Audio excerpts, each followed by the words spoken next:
Dayon nga gintagan han General Services Office hapangunguna ni Dak Ran Zulueta, GSO designate, hinkaangayan nga aksyon ang reklamo tungod hin mabahu ngan barado nga kanal kinusa nga concerned citizen sa may tanawan public plaza nga dapit.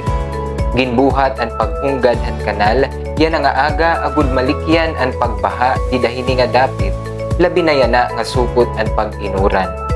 Gin-inspeksyon gihapon ni Mayor Gina Merilu ang ginbuhat nga clearing operation agud masigurado nga natagan hinangay nga kapatunan ang mao nga reklamo.